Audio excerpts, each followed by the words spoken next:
We just saw the celebrity on the street, but we don't know where he is now. But it had the name of the YouTube channel, or I guess where you could find him on YouTube. He was really cute.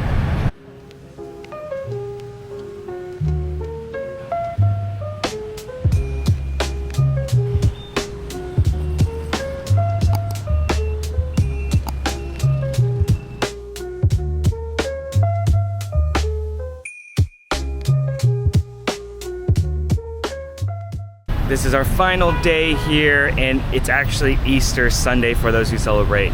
And we're standing in front of one of the more popular spots. It's still under renovation. It's been the third time that we've come here, and it looks just like this. Nothing has changed. I think they had an English mass at 9:30, but people are still going in.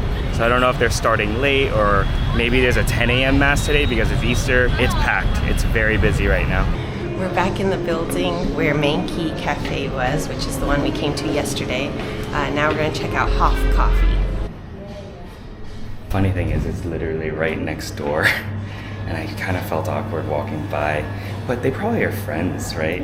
Because they're both like specialty coffee. This one, they do coffee beans by a local roaster called Bean Hop, and apparently they're award-winning, so we're gonna have to give it a try and maybe buy a bag.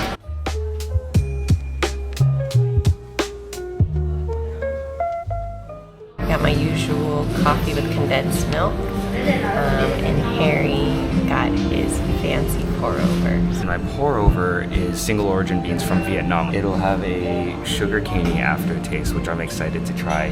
She recommended iced, which is great because I do like iced pour-overs. It's just, I'm always hesitant because I feel like sometimes it dilutes the flavor. I also got a bag of beans as well, so I'm excited to bring that back. So right now we're passing the War Remnants Museum. It's a really good place to come and learn about the history of the Vietnam War. If you have any questions about that, let us know, or you can check out our blog, which will be linked down below. All right, it's about 10:30 in the morning now. Had our coffee fix for, I would say, the day, but we might get more coffee later. But we're now across from Ben Thanh Market. We are gonna go in, but before that, we're a little bit hungry, so we're gonna grab a bite right next to it.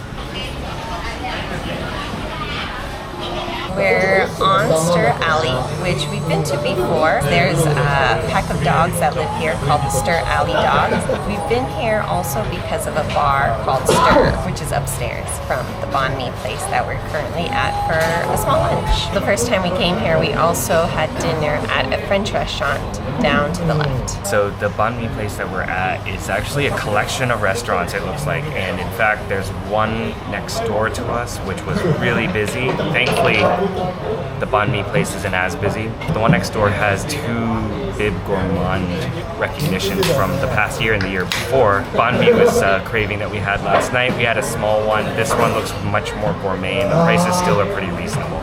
Okay, what'd you think? It was good. Good lunch. Yeah, so we got a cold cut and an original. It was around like 70,000 dong each.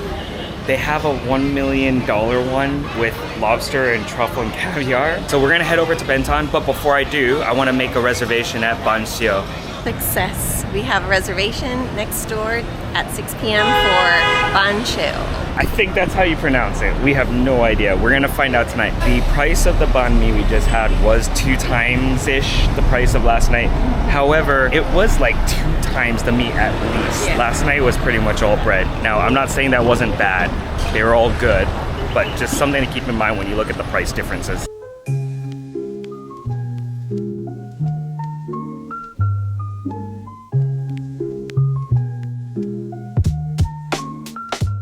We entered through like the back side, so the front's on the other side. This whole section is pretty much all food. So if you want cheap, good food, sitting on tiny stools, there's plenty of spots here. Now the only thing is, there's not really, it's kind of warm. There's a little bit of fan going, but it's pretty hot in here. And then on the sides and in the front, it should be pretty much all like the souvenirs and knockoffs as well.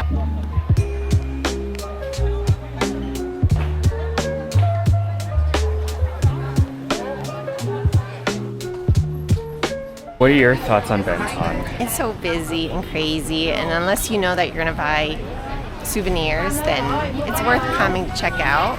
But for us, we usually don't buy souvenirs, and for me, it's overwhelming when everyone's saying, "What do you want? What do you want?" And I just want to look and walk by. And if you're looking for knockoff items, maybe Saigon Square is a better option. It's air-conned in there. But over here, it's a lot of like small touristy souvenir things. All right, this is the front of Ben Thanh Market. It's super wide open. This is the main street. If you keep going down, that's where Bui Vien is. We're not going this time around. It's even more hectic than inside Ben Thanh Market at night. If you like the party scene, definitely a place worth going. We did go there the last 2 times, so you can watch those vlogs. We'll link that in the description. Oh, and then here's that other cool building that also has a sky deck. It's called Batexco. And then I think if you look further down, that's Landmark 81, where we were yesterday. And that's the tallest building now and second tallest. So there's Ben Thanh, and these side streets also have souvenirs. And as you can see, it's much quieter. And I have a feeling you can probably get away with some decent prices here compared to in Ben Thanh, where it's a lot more touristy. Everyone jacks up their prices, so you definitely should be negotiating. I think a lot of times you can even get it down to like a third of the price they were asking. Ready? It's incredibly hot right now, and we're wandering around an area I don't think we've been to before, but we're in search of artwork, and we haven't seen as many streets as we have like in Hanoi that has like a ton of paintings and stuff, but we're in a park and it's very hot, but it looks really pretty and there's not a lot of people around. We stopped by 7-Eleven, of course, to grab a drink, but they have upstairs seating and it's nice and cool in here. And it's actually empty and very clean too, which is not usual for these places that have seating in convenience stores. Pro tip, always look for the promo deals. Buy one, get one free, and it was like 50 cents US for both of them. We're in a cool alleyway now, and there's like so many little shops and restaurants and hostels. It's a pretty cool area. One thing you gotta realize is sometimes you might see a tiny narrow alleyway. Don't be afraid to go through it. Now, although we were only doing it because the Google Maps directions said this was the shortest way, but there's so many things here, like Chantal said. So when we came out of the alley, we ended up in Bui Vien Street, which is crazy because it looks so different in the daytime. Open road right now, but at night, you can't even walk through. There's just chairs everywhere. Thought that we would be finding art on Bui Vien Street. So we bought 2 different paintings. Well, one is a painting and the other one is like a poster, but we're very excited that we finally bought some art in Vietnam. There's a club right here, and everywhere's clubs, so it's just super loud at night. Can't imagine being here as an art gallery when the party scene's happening. But he also mentioned that during COVID, 3 other art galleries shut down, so this is really the only one left in this area. All right, we've dropped off our artwork, and now we're in the Grab because it is still significantly hot out, but we're actually making our way up a little bit north to a different district. And yeah, it's just too hot to walk there, even though it's like a 30-minute walk. It would have been doable if the weather was okay. But we're going because we're gonna force feed her some pho, because we have not had any yet. There's a couple good locations up there to have pho, and there's also a special surprise hopefully we'll go to afterwards. We're passing Book Street now, which is right by the cathedral.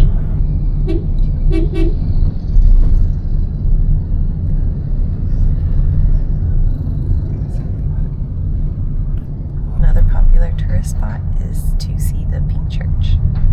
Just down the alleyway across from the Pink Church is the first place we had Ban Sio. So that's what we're having tonight. And tonight's place is a Bib Gourmand restaurant. We didn't realize it was unintentional. We're just going. And same thing, the one we went to over here was also named a Bib Gourmand without us realizing it. Or maybe it happened after we had it. Not sure, but we saw it on the recommendations list after and realized that was the same place we had last time. Looks like we've got our typical condiments. We've got some bean sprouts. This is like basil, isn't it? Mint. Or perilla or mint? Find out. I think it's perilla, lime, peppers, and this is unique. These are youtiao, maybe, that we dip into the pho. Yeah. It's the perfect time to come because it seems like it's off peak and there's plenty of seating available. And it's 3 p.m. Great thing is because it's off peak, I can film all I want. They're super friendly and I'm not blocking anyone's way. But this is really cool, and I don't think Chantal knew this. They're drying and making their rice noodles right here. They're rolled out there, and then on the left that's like a drying rack. There's a fan blowing, and then he puts it there. It's so incredibly quick. We already got our pho because the broth's been just simmering. They just need to throw the noodles in. Chantal got a beef meatball one, a small, for 60,000, and I got a beef shank for 80,000. We're gonna give this a try. I'm really excited. So these are like not traditional rice vermicelli noodles. These are like hor fun. It's like a thick texture. Think pappardelle or tagliatelle if you're an Italian noodle guy.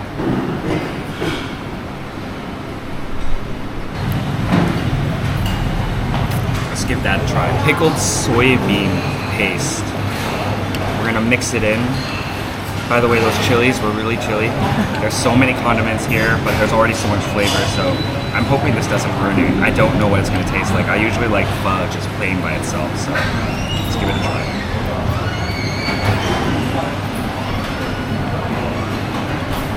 I don't taste the difference actually. No? You want some? Is it like sour?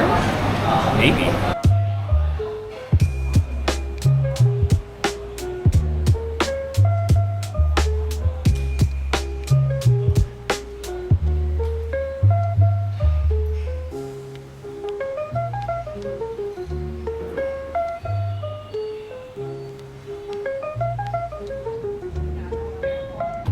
Thoughts, Chantal? It was really good. I thought I wasn't hungry, but I made space and it was worth it. She ate it all, I think, including the youtiao, the dough fritter sticks. But one thing to keep in mind, the dough fritter sticks, they do charge extra. We expected it. It was 15,000 extra, but in all, it was like around 5 USD for both of us, which is phenomenal for handmade noodles. Like, these were so good. So this was on our Google Maps for the past 3 years. Oh, that really? It's been since the first time? Oh my god. The first trip we were supposed to come to it, but it's so far out, obviously. It's a drink with kumquat and coconut, and it sounds really refreshing. And it's clearly popular, like all the locals are sitting on the stools there, so we're not going because just a 5-minute walk from the place we had pho is the second branch of Hoff Coffee, which is the cafe we were at this morning. But the reason why we're here is we've heard that the World Brewers Champion from 2024 last year is guest appearing. So we're gonna see if he's around and maybe get a couple pour-overs. Oh my gosh. Yeah.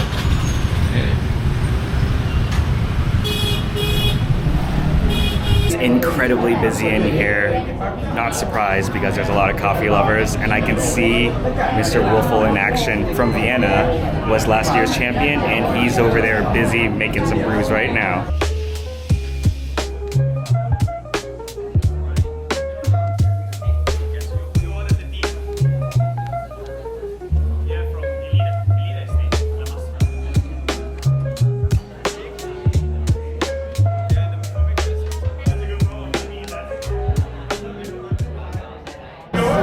Steps.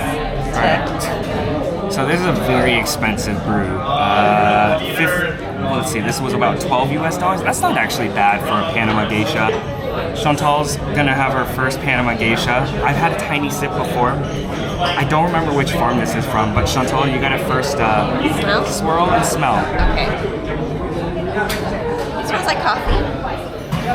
Okay.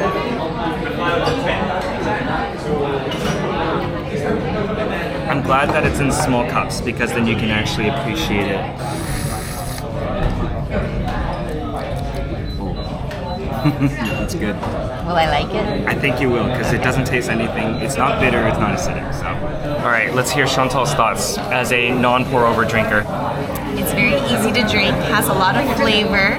I wish I knew what notes I'm tasting so I could explain it to you. So there's a coffee wheel up there, actually. That's what I need to learn. So Chantal needs to just look at the coffee wheel to get the flavor profiles down. Mr. Wölfl actually brought a few of his own bags here. We just bought a bag, and it is pricey. 100 grams of Panama Geisha was about $22 US.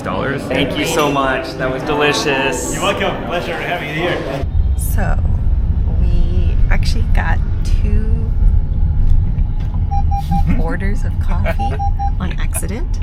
The first one that they gave to us wasn't actually the one that Harry had ordered, because when we ordered it, the lady said that it would take about 30 minutes, and it was faster than that. So we had our first, and it was good. I noticed that one of the waiters was kind of walking around with another order of coffee, and they couldn't find whatever number they were looking for. So we finally asked what number they were waiting to give that to, and it was the same number that we originally had. So I think we accidentally took someone else's coffee. This cup of coffee was much fruitier. Those are the flavor notes that we were intending to have in the first place. But clearly we don't know our coffee enough to know that we got the wrong order. Either way, we had 2 Panama Geishas for the price of 1. And what's cool is you can tell there's a difference in flavor, right? Yes. Even though we don't know exactly what flavors it is that we tasted, they were totally different despite being from the same region. Fun experience overall. And now we're heading back to the hotel now, and we've got our banshio dinner in a little bit, which I hope Chantal's hungry. She probably won't be. I have too much coffee in me, so we'll see. We're back in our original spot we were for lunch, just across from Ben Thanh Market. This is Stir Alley, and this time we're going to the neighbor restaurant, so not the Banh Mi, but the banshio. So let's give this one a try. This one is a Bib Gourmand, so we've now had 2 banshio from 2 Bib Gourmand restaurants.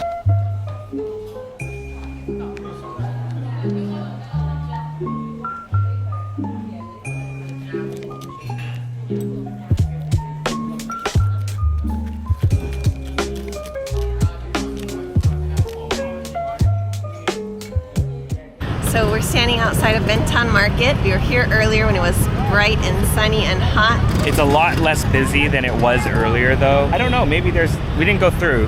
Maybe less stalls are open. What do you think of dinner? It was okay. Yeah, I didn't think it was worth the Bib Gourmand rating. I don't care, honestly, for banshio. That's true. I do. I liked it the first time. Okay. At the other place. Which the other place is also a Bib Gourmand, so that one you think is more worthy than this one? Yes. It was fairly busy, but not too bad, to be honest, so you probably could walk in. We're gonna wash it down with our last chocolate drink of the trip. From Maison Marou, yet again, but this time we'll go to the flagship store, just in case we want to buy some souvenirs. We're gonna wrap up the night and our trip with a last massage before we head back early tomorrow morning. Had a good time, won't be our last. Always room for more Saigon. So I had fun. But there's always more to explore in Vietnam, of course. So we gotta go elsewhere. Yeah, we gotta find a balance between coming back to the same city and then finding others. I am gonna miss crossing these streets. That's quite an experience. Something I will always love Vietnam for is crossing these streets. It's crazy.